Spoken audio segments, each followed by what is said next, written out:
Écoutez, ce sont des sentiments de satisfaction parce que je pense qu'aujourd'hui, Génération Foot a vraiment déroulé. Elle aurait pu plier ce match-là en première mi-temps avec un nombre important d'occasions ratées, mais ils ont fait le travail, 3 buts sans en encaisser un seul. Ils ont montré qu'ils sont supérieurs et qu'ils méritaient de passer au prochain tour. Et je pense que pour le prochain tour aussi, ils seront plus efficaces devant parce qu'avec le jeu qu'ils produisent, ils peuvent aller loin.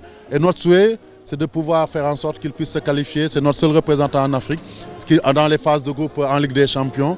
À défaut, pouvoir intégrer les phases de groupe aussi au niveau de l'équipe de la Coupe CAF. Lors de la phase aller, quand ils partaient au Libéria, on leur avait donné 6 millions.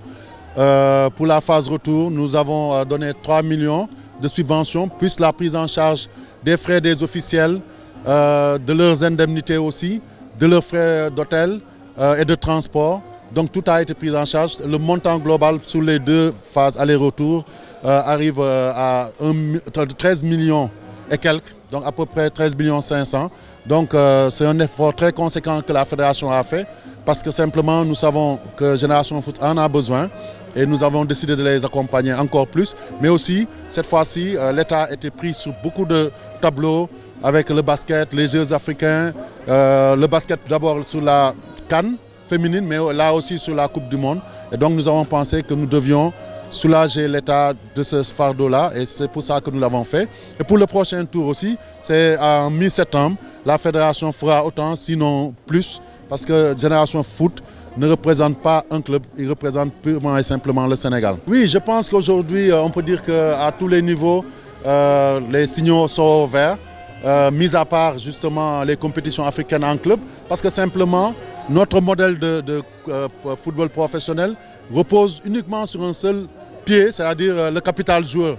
Puisque nous ne sommes ni subventionnés, comme dans certains pays, ni accompagnés par les sponsors, les clubs sont obligés chaque année de brader leurs joueurs, de vendre leurs joueurs pour pouvoir donc avoir les moyens l'année suivante de pouvoir compétir.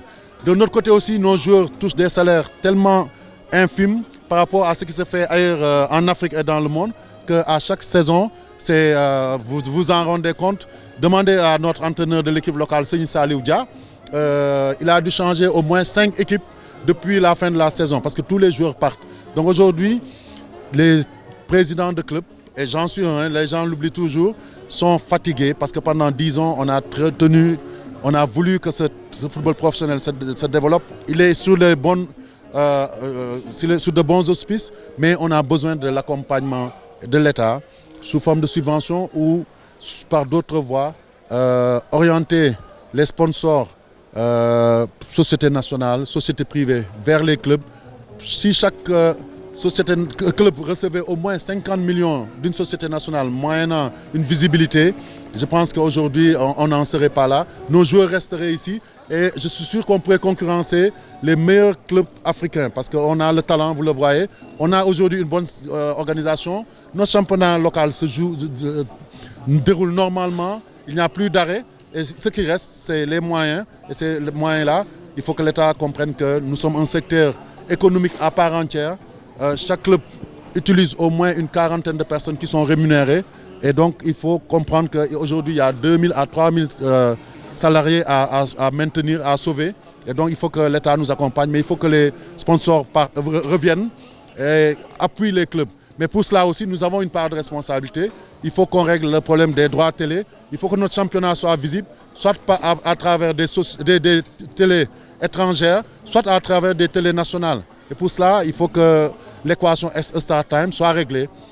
Aucun sponsor ne viendra si derrière il n'a pas cette visibilité à travers la télé, à travers la panoptique qu'on voit dans les stades. Et c'est pour ça que j'appelle tout le monde à la retenue, qu'on se retrouve. La fédération, à travers son comité d'urgence et le conseil d'administration, se retrouveront. On se regardera dans le blanc des yeux pour se dire des vérités, parce que la vérité n'est pas totalement du côté des clubs, mais elle n'est pas aussi totalement du côté des responsables de ce pays-là. Il faut qu'on sache que le football, aujourd'hui, est un bon ambassadeur pour notre pays, mais aussi un vecteur de développement et surtout un vecteur d'occupation de notre jeunesse. Et c'est pour ça que je pense que si on réussit un modèle de foot professionnel avec le football, on pourra dupliquer ça dans d'autres secteurs comme le basket, comme dans d'autres disciplines, et notre sport va vraiment décoller. Nous avons analysé déjà avant la CAN le fait que nous avons eu énormément de compétitions pour nos joueurs. Nous avons eu une Coupe du Monde, nous avons eu une CAN où nous sommes allés en finale. Il y a des joueurs aujourd'hui qui ont joué, comme Khalidou Koulibaly, ils ont eu à peine 2 semaines de vacances. Nous aurions pu trouver des adversaires parce que nous avons eu beaucoup de propositions qu'on a écartées parce que nous avons estimé, en concertation avec le staff technique, qu'il fallait laisser les joueurs se reposer pour certains, d'autres se concentrer aussi à leurs équipes pour pouvoir, parce qu'il y en a aussi qui ont changé de club, pour pouvoir donc nous revenir plus fort en octobre. Et nous avons pensé qu'après 4 ou 5 années où on n'a jamais une seule fois sauté une date FIFA, ça ne nous coûtait rien de laisser les joueurs dans leur club. Certains ont besoin de gagner leur place. C'est bien qu'on fasse jouer des jeunes et tout, mais il faut savoir que si nous voulons après pour les compétitions officielles des résultats, il faut que des joueurs viennent avec au summum de leur forme, mais aussi de leur état d'esprit. Parce que c'est quoi? Il faut qu'ils aient réglé des problèmes de place dans leur club. Et on sait que pour un joueur qui vient de signer dans un club, par exemple, prenons le cas de Ghana, le mois de septembre est un mois clé pour pouvoir gagner sa place. Il y en a d'autres aussi, des jeunes qui ont signé dans de nouveaux clubs et qui ont besoin de gagner leur place. Donc aujourd'hui... Non, mais écoutez, je pense qu'aujourd'hui, dans le football sénégalais, on n'a plus tellement besoin de tester des joueurs. On a mis en articulation toutes les équipes nationales. Vous l'avez vu vous-même, certains joueurs qui sont venus, Crépin n'est pas sorti de nulle part. On le connaît depuis là, quand il était en U17. D'autres joueurs aujourd'hui, je prends l'exemple l'autre jour de l'équipe locale.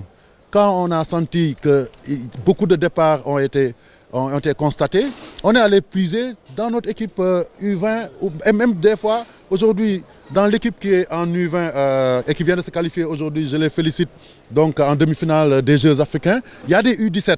Donc aujourd'hui, on a mis un dispositif de suivi continu. L'entraîneur connaît tous les joueurs. Il sait qu'il a à sa disposition à peu près, je dirais, 200 joueurs, parce que même les joueurs jeunes qui sont là, aujourd'hui, Ousseynou Niang, il est venu de l'équipe U20 l'autre jour, et avec l'équipe locale, il a fait la différence.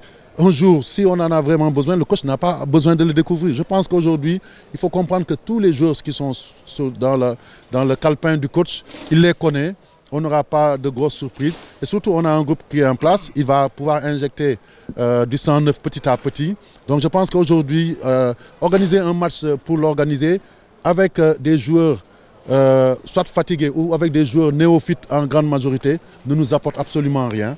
D'autant plus que très souvent, je suis désolé de le dire, les gens nous disent être premier au classement FIFA, ça ne représente rien. Donc il ne faut pas qu'on me dise, parce que des fois aussi on m'a posé la question, oui, est-ce qu'on ne va pas perdre le classement FIFA?